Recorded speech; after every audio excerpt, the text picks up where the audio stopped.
Hey, what's going on? It's your boy BT, and I came here to talk some boxing with the thousands of True School Sports subscribers. What's going on, guys? Now, Danny Garcia, as it was reported by RingMagazine.com, he will be fighting on November 12th. November 12th is the date we're getting.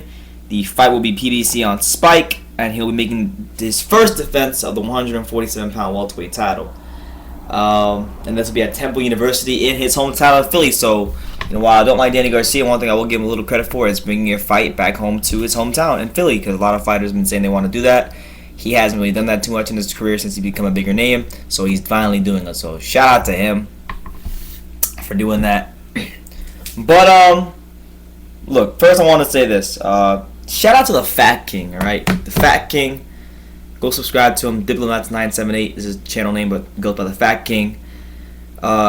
Great video. He did a great video on this. And that's why I first even heard about the November 12th date from Danny Garcia. But he was talking about the WBC rankings and who are some of the options Danny Garcia could fight. Now, when we look at the WBC rankings, he's got to fight somebody that's in the top 15. And obviously rankings are whatever, but let's go through them. He's gonna fight, or there's Amir Khan is on the table. Amir Khan's probably not gonna fight until next year. Andre Berto fight fell apart. He's number 2. Lamont Peterson's 3. He fought already. Some guy named Charles Mayuchi from Zimbabwe. I don't think he would do that, but if he did, that'd be a bad look.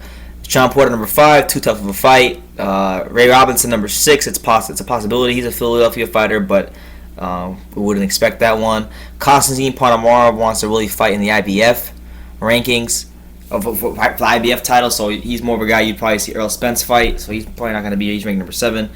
Omar Figueroa is a 140-pound fighter, so I don't know how he's number 8. Carlos Molina, maybe, who knows. Frankie Gomez is number 10. Gomez too tough for him as a tune-up fight. Some guy named Cesar Miguel, whatever. Danny, that's not a good fight for him. Satana Rodrigo, no. The only 2 names that really stand out and that would be acceptable names for Danny Garcia are the guys who are ranked 13 and 14, and those guys have, somewhat of a name, but we know they're safe fights for him, and that would be Jojo Dan, someone who fought Kell Brook, and Kell Brook sparked him out of the ring real quickly. Danny could do much of the same thing against Jojo Dan. And David Peralta. David Peralta recently beat Robert Guerrero. He was the cab driver that beat Robert Guerrero. This would be his big chance to maybe, who knows, maybe pull an upset, but we don't expect him to. So those are 2 safe fights for Danny. And I got to agree with my boy the Fat King, because he said in his video, he thinks those are the 2 guys that Danny Garcia will fight.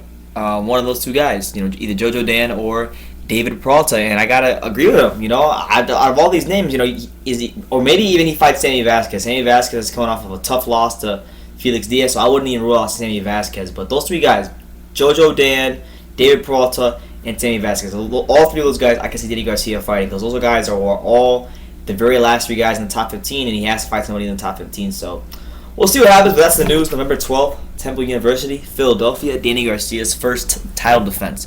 So let me know what you guys think. Who in the top 15 would you like to see Danny Garcia fight? That's realistic. And yeah, just leave your comments down below. Take the time to subscribe, and you can love me or you can hate me, but I'm just a kid from Dania. So until next time, take care, guys.